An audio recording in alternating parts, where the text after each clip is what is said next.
ये 4 शब्द याद रखो। मैंने देखा है कि बाबा के नज़दीक आते ही बाबा ज्ञान विज्ञान की चर्चा छेड़ देते हैं। उस डिब्बे में 2 बर्थ थे, एक बाबा के लिए और दूसरा उनके पिए के लिए। मैंने देखा जिधर पिए थे वहाँ पर 2 और साधक थे। इस प्रकार उस डिब्बे में हम लोग 5 आदमी थे। बाबा आधा लेटे हुए थे, हम दोनों आमने सामने थे। जैसे ही हम बैठे, बाबा ने ज्ञान चर्चा शुरू कर दी। मैं धीरे धीरे बाबा का पैर दबा रहा था। पैर दबाना मेरा मुख्य उद्देश्य नहीं था। मैं तो बाबा की तरफ देख रहा था कि बाबा किस विषय पर बोलने जा रहे हैं। बाबा ने थोड़ी देर के लिए आंखें बंद की और कहा, तुम 4 शब्द याद रखो।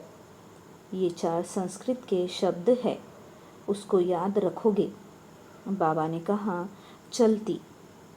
सामान्य रूप से आदमी चलता है, उसे संस्कृत में चलती कहते हैं।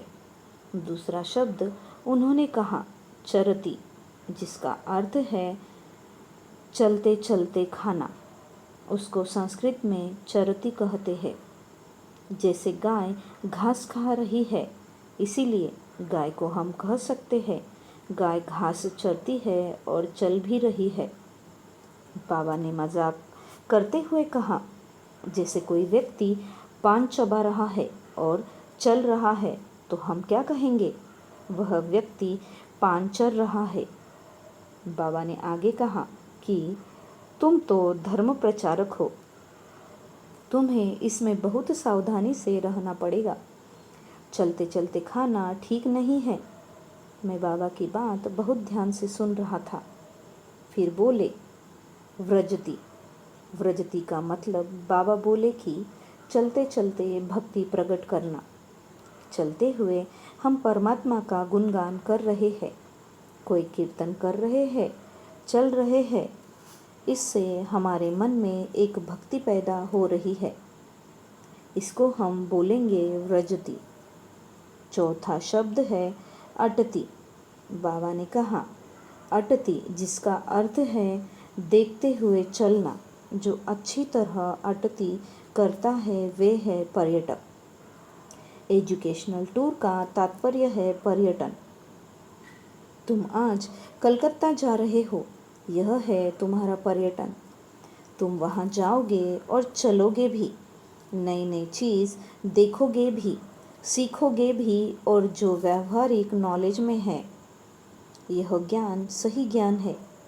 बाबा ने आगे कहा, तुमने हिमालय के विषय में बहुत सारे प्रैक्टिकल लेख पढ़े होंगे, परंतु तुमने कभी हिमालय देखा नहीं है।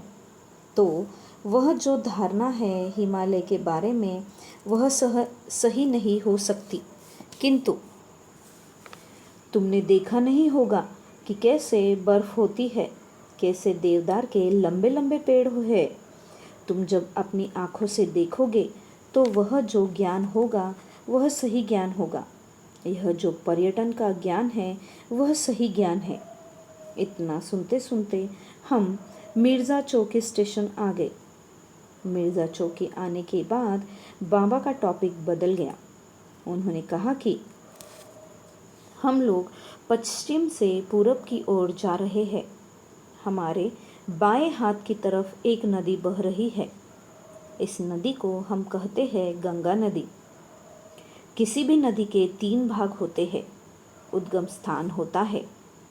गंगा की इस प्रथम अवस्था को हम बोलते हैं पार्वत्य अवस्था।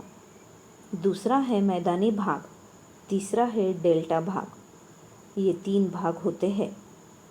गंगोत्री से लेकर हरिद्वार तक का जो भूभाग है उसको हम गंगा का उद्गम स्थान कहेंगे।